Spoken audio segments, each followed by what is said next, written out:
Well, good evening and assalamu alaikum. I'm doubly honored to be here to celebrate with you all. And first, thank you for joining us here in the Commonwealth of Virginia and in the city of Richmond for your 74th Jalsa Salana.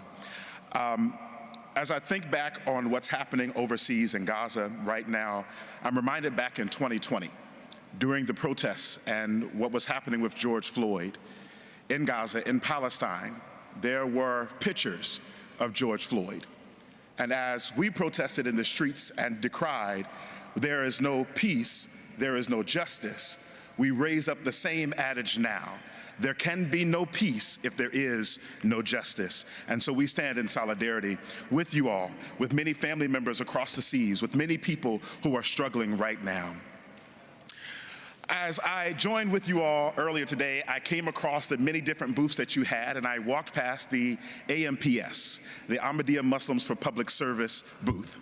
And I want to encourage many of you all, if you haven't already, to stop by and figure out a way how you can get involved in your communities.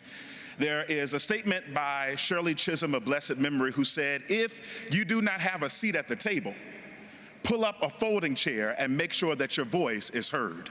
We need everyone to be involved at every level. That doesn't necessarily mean being an elected official, but you have to be in the room where it happens to make sure that your voice is heard and that you are raising your concerns.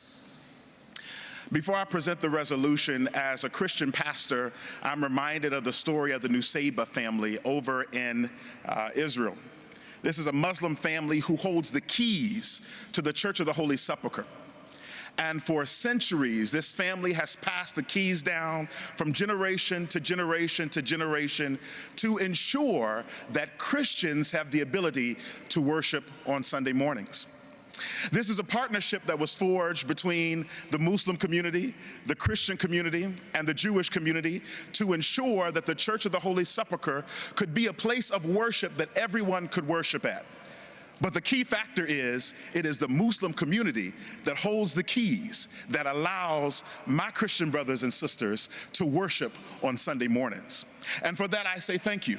But more importantly, that we are able to forge these relationships together right here in America.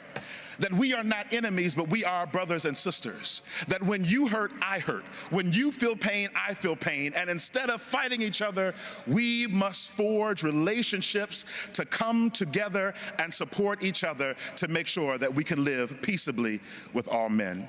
I appreciate you, and again, I want to celebrate you guys coming here to the Commonwealth of Virginia and the city of Richmond. And before I take my seat, I would like to present to you House Resolution number 705, commending your 74th Jalsa Salana. Thank you, and peace be with you.